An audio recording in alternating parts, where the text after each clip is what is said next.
The principles of community engagement emphasize the need to promote community-engaged health policies that recognize that lifestyles, behaviors, and the incidence of health and illness are shaped by the social and physical environment.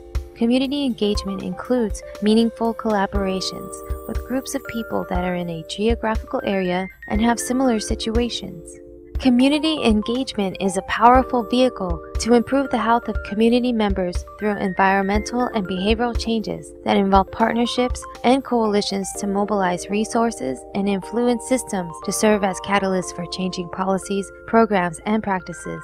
Globally, the World Health Organization and the AARP have started a program aimed at creating age-friendly communities that support equitable solutions for neighborhood planning policies to enhance health and quality of life.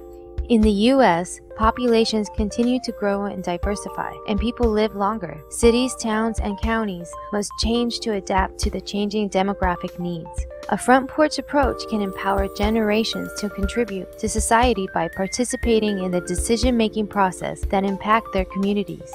A sustainable vision for Central City South is an exemplar of how local leaders, partners, and organizations can engage a community for all ages to design their future city using interactive urban planning sessions that capture the imagination, strength, and most importantly, address the priorities of residents.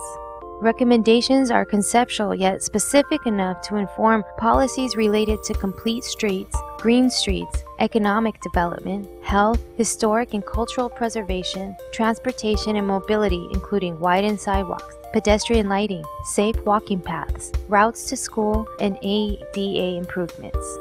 The Central City South community is approximately 5 square miles located south of the downtown Phoenix Business District. It is home to 12,000 residents of diverse backgrounds in 13 neighborhoods. The area is rich in history and culture, but has experienced years of neglect.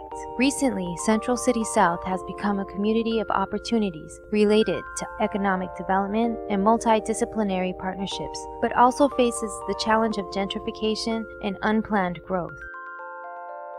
Eva Olivas, Executive Director of Phoenix Revitalization. We're very excited about this activity that we're doing today. We're building on the quality of life plan that we started working on with the residents in 2008, and then we actually unveiled with our residents and partners in 2010. So what we're hoping to do is build some type of visual that we can translate the document of the quality of life plan into an actual picture of some sort. So we're very excited. This is certainly the words of the residents that we are trying to translate, and it's been a lot of fun. Hello, my name is James Rojas, and I'm a city planner, and I use art to get people engaged in city planning. This summer, Central City South residents participated in interactive workshops designed to answer the broad questions. How would you create your ideal community, and what could it look like? By playing with recycled, colorful materials, community residents built a city for the future that captured their imagination, creativity, linking community design and the quality of life plan. General themes became obvious: health, recreation, housing and economic development, transportation. It's where all the polices come out. Children as young as 3 and seniors worked together and helped each other build their ideal community. Grandparents talked about a future where their grandkids could play safely, ride their bikes, and walk to school, and sow their very own backyard gardens. They spoke about the legacy they wanted to leave behind. My name is Aurelia, and what I have here is kind of symbolic. It's just kind of a green, secure place where children can play with their pets. And I put my glasses in there because I love the senior center, and I want to see that in the future. Children shared concerns about homeless people not having a place to stay, the importance of humane pet shelters, and public resources, including pools and maintaining the neighborhood's library.